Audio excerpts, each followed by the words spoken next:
Hi everyone, it's Carissa at Sprinkled with Glitter, and I wanted to share just a little bit of Craftroom organization with you. Today I specifically wanted to talk about how I store my cardstock.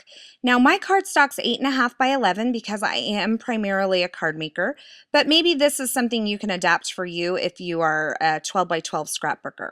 So recently I've put all of my colored cardstock onto this bookshelf in my craft room, and it kind of sits out and acts as not only on display but kind of part of the decoration as well.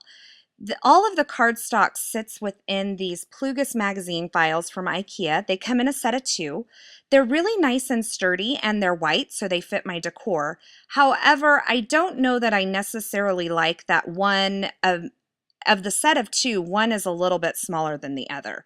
So maybe you can find something you like more, but these work for me. Inside of these, all of the cardstock sits, and you have the full sheets, and then I have these dividers that are made out of page protectors.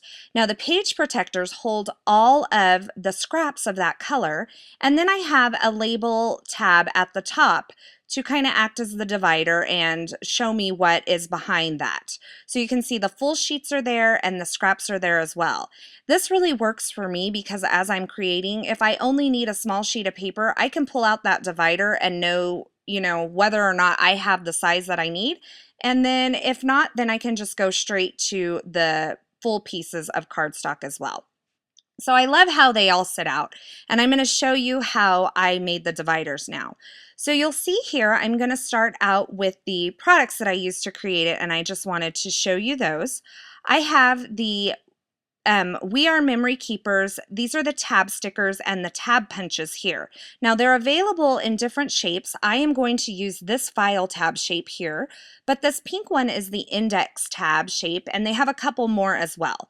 I thought the file made the most sense for me, so that's the one I used. I'm also going to use these tab stickers, which are made to go along with the tab punches. And then, of course, I have my Brother P-Touch labeler. Love it! And I use it for all kinds of organization around the house. Now I'm also going to be using this clear tape as well, and that's what I will print my labels on. And then for my sheet protectors, I have these Wilson Jones super heavyweight sheet protectors. Now the thing that I love about these is that they're nice and sturdy and thick. They're the thickest ones I could find. I'm not sure that I love that they almost have a little bit of a frosted tint to them, but because they were thicker, to me it was better to have a little bit frosted look and thicker than to have a really thin, super clear look. So this is what I settled on. Now to make the dividers, I just need to get rid of these holes on the edge. It's sealed there, and you can actually see where it's sealed. So with my trimmer, I just line up my wire guide to where I'm sure I won't be cutting through that sealed edge, and then I just trim off the holes on the side. And that leaves me with the base page protector without the holes. Now this was my old system, very similar, except for these were in file folders, so I didn't need labels. But I kept my scraps in those page protectors as well, but those were a little flimsy, which is why I chose it.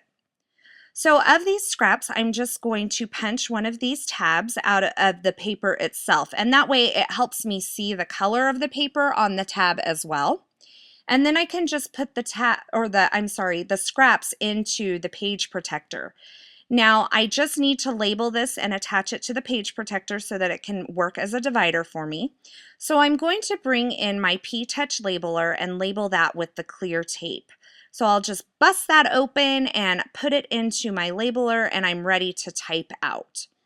Now on each of my labels, I have included the manufacturer of the paper, which in this case was Stampin' Up. So I use an abbreviation, SU, for Stamping Up.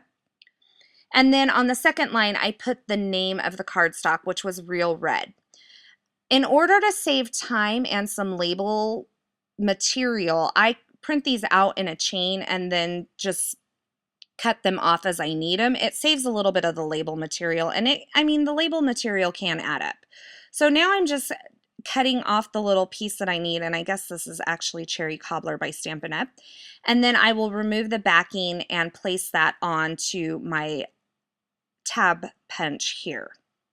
Now to attach it to the page protector, I'm going to use the tab stickers, and I'll just peel one of these off. These are a nice sturdy, thick, very nice and clear plastic. and I will just place that tab right on there. Now it insets a little bit, so it's actually quite easy to line it up. And then to attach it to the page protector itself, I'm just going to slide that tab in there, and I use the bottom of the cardstock to kind of push it up against the top of that page protector. And these are pre-scored, so then all I have to do is press it down.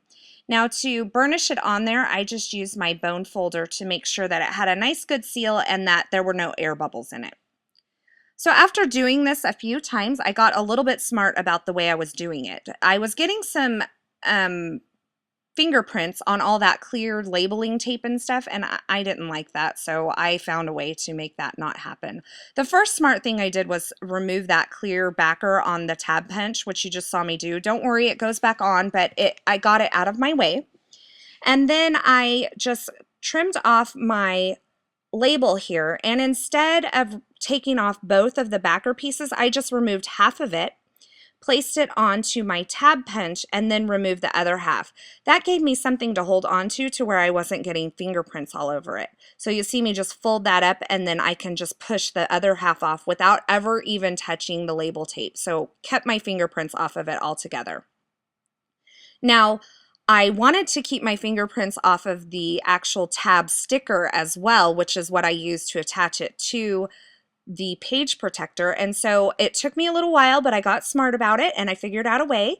If I cut those tab sheets in half, I have just one on there, and I can fold it back and just place that tab punch right on there, and then I have something to hold on to it without getting my fingerprints on it. So you can see I just placed it inside again, but I'm using the backer sheet to hold on to it, which keeps my fingerprints off of it.